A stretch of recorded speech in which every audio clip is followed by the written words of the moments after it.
The leadership of the Coalition for Good Governance and Rule of Law welcomes you all to this press conference, convoked to set the record straight with regards to the allegations of nepotism against the Executive Secretary of the Industrial Training Fund, ITF, Sir Joseph Ari, in the operations of the ITF in Nigeria.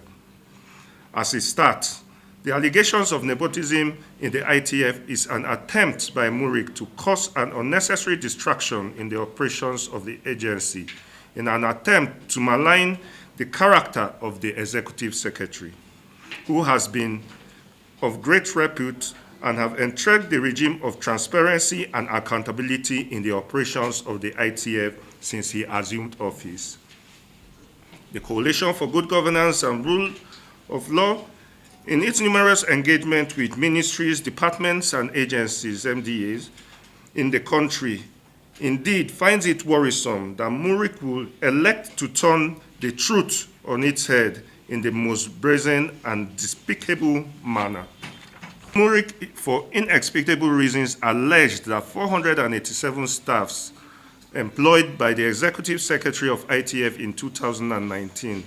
only 90 were Muslims, and that this is just 18.48%, while Christians were 81.52%.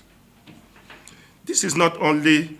uncharitable, it is also an indication that the leadership of MURIC is not in tune with the reality of the operational structure of the ITF that emphasized meritocracy due to the sensitivity of its operation.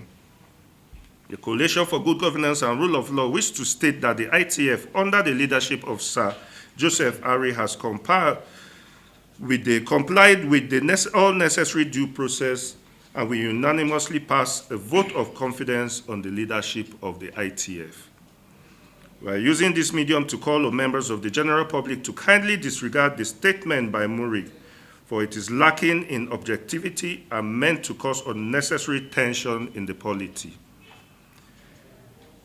This is on the heels that under the leadership of Sir Joseph Ari, the ITF has recorded tremendous success in its aspiration in fulfillment of its mandate to set, regulate, and training standards and provide need-based human capital development interventions using corps of highly competent professionals in line with global best practices. We must all agree that the allegation of nepotism by MURIC remains a figment of the imagination and must be disregarded by well-meaning Nigerians.